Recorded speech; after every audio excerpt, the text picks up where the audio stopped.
જય કિસાન. તો ખેડૂત મિત્રો, 21 ઓગસ્ટ અને હાલમાં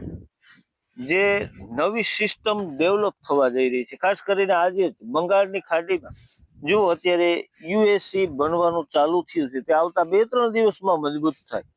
અને 24 તારીખથી એક સારા વરસાદના રાઉન્ડ શરૂ થાય ને એવી એક શક્યતા ઊભી થઈ છે. અને ખાસ કરીને આવતો સપ્ટેમ્બર કે જેમાં ચોમાસાનો આમ તો છેલ્લો મહિનો ગણાય,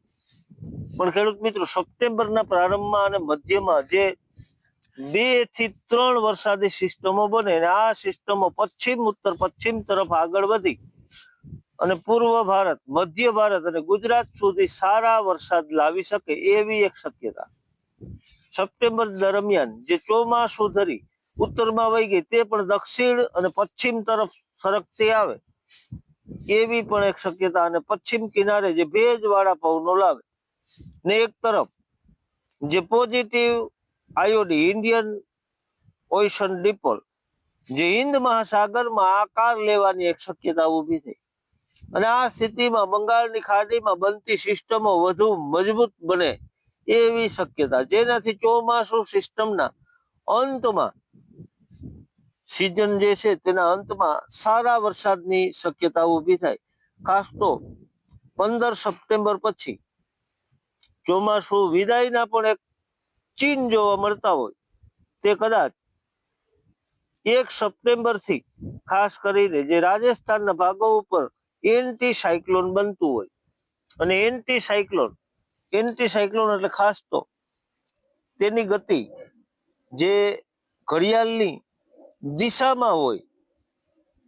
તે વરસાદને તોડતી હોય, ચોમાસાની વિદાય બનાવતું હોય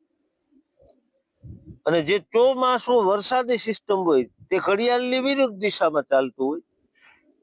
તો આ બંને જે સિસ્ટમનો ઘેરાવો છે તેનાથી જ તે વાતાવરણને જે ભેજને તોડતું હોય અને એન્ટી સાયક્લોન જ્યાં બને છે ત્યાં ઉપર જે સૂકા ભાટ પવનો રણ વિસ્તારમાંથી આવતા હોય તો ત્યાંથી ધીમે ધીમે ચોમાસું વિદાય ચાલુ થાય. પણ ખેડૂત મિત્રો ચિંતા ન કરતા, કારણ કે આવતા સમયમાં તો આવતી જે ઓગસ્ટની 24 તારીખથી અને સપ્ટેમ્બરના જે પહેલા અઠવાડિયામાં અને 15 તારીખ સુધીમાં કુલ 3 સિસ્ટમો આવે અને શિયાળુ પિત્તના પાણી થઈ જાય એવી શક્યતા દેખાઈ રહી છે. તો ખેડૂત મિત્રો ચિંતા ન કરતા સારા વરસાદ આ છેલ્લા 15 કે 20 દિવસમાં મળી જાય એવી એક શક્યતા ઊભી થઈ. જય હિન્દ, જય કિસાન.